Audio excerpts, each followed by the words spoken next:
তারপরে দেখবেন আজকে এত বড় একটা ভূমিকম্প হয়ে গেল, আমি যদি 1টার দিকে যখন নামাজ পড়াবো, 1টা 1:30টার দিকে, আপনি দেখবেন বাজারে কি লোক থাকবে কি থাকবে না?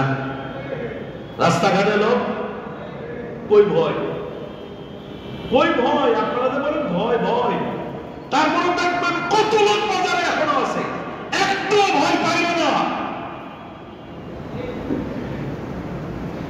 একটু ভয় নাই তাদের অন্তরে। ওরা মনে করে মরে যাবো মরে যাবো, কাঁপতে কাঁপতে মরবো, এটা নিজেকে ক্রেডিট মনে করে। নাউজুবিল্লাহ বলেন। মানুষের অন্তরে ভয় নাই। করোনার মতো এত বড় আযাব আল্লাহ দিলেন, তারপরেও মানুষ সোজা হয় নাই, অন্যায় ছাড়ে নাই। এর যে সামনে যেটা আসতেছে এটা আরো কঠিন, আরো কঠিন, আরো কঠিন। যে মাত্রায় ভূমিকম্প হবে এর যে দ্বিগুণ হবে সামনে, অপেক্ষা করতেছে, আরো কঠিন হবে। সেদিন আর বেশি দূরে নয়, অল্প দিনের মধ্যে দেখবেন, সেই দিন আর বেশি দূরে নয়। তারপর মানুষ সোজা হবে না, তারপর মানুষ সোজা হবে না।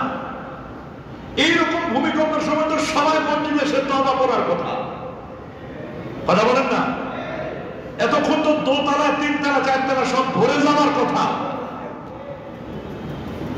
কিন্তু মানুষ, আল্লাহ বলে দিচ্ছেন তো, ওয়ালাকিন কাসাত কুলুবুহুম, কিন্তু তাদের অন্তরগুলো কয়েক মিনিট পরে, বিকেল হতে দেখবেন যে এই ভূমিকম্পের কথা মানুষ ভুলে যাবে।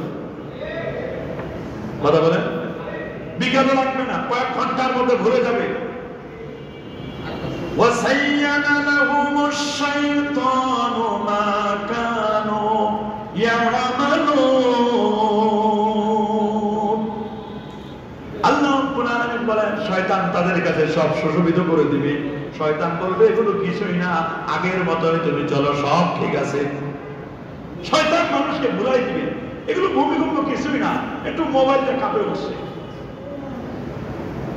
মোবাইলটা কি হয়েছে? আরেকজন দোষারোপ করতেছে, ভাই খাপ কেন নড়তেছে? আরে খাপ ধরাও কে? আরে